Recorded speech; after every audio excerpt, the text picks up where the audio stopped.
आपने किसानों के साथ बातचीत की, इंटरेक्शन हुआ,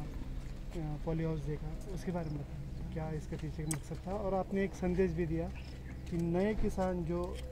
इस कल्चर को, ये तकनीक को नहीं जानते, उन तक ये बातें पहुँचे। बारामती के सेंटर ऑफ एक्सीलेंस पे और केवीके पे, कृषि विज्ञान केंद्र पे आने का मकसद ये था कि भारतवर्ष में लगभग 7 इंडो डच सहायता से, इंडो डच कोऑपरेशन में 7 सेंटर्स ऑफ एक्सीलेंस अलग अलग प्रांतों में विकसित हुए हैं, किए जा रहे हैं।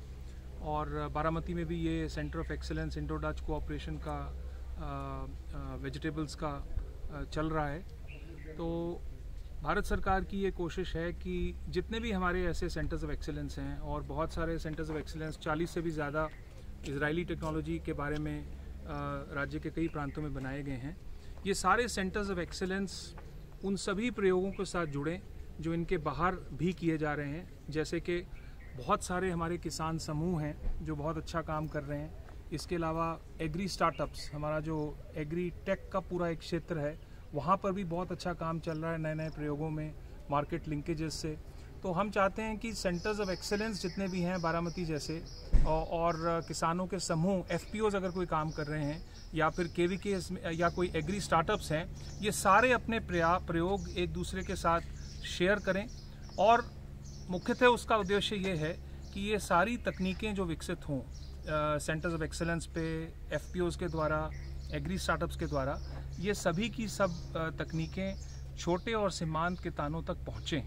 चाहे वो छोटे और सीमांत किसान इन सेंटर्स ऑफ एक्सीलेंस के आसपास रहते हों या देश या प्रांत के किसी भी हिस्से में रहते हो, जब तक ये विकसित की हुई तकनीकें एक सरल भाषा में उन तक नहीं पहुंचती, तब तक वो मकसद अचीव नहीं होगा। बहुत अच्छा काम हो रहा है, बहुत से गांव चिन्हित किए गए हैं जगह जगह पर सेंटर्स ऑफ एक्सीलेंस के द्वारा, पर हमें बहुत सारे हमारे किसान समूह और एग्री स्टार्टअप्स जो भी अच्छा काम कर रहे हैं, उनको भी गाँव में ले जा करके छोटे और सीमांत किसानों के रूबरू करना चाहिए, ताकि उनके प्रयोगों को सुन के, सेंटर्स ऑफ एक्सीलेंस की बात को समझ के, वो भी ओपन कल्टीवेशन में, प्रोटेक्टेड कल्टीवेशन में, वो खेती चाहे पॉली हाउस के अंदर करें या वो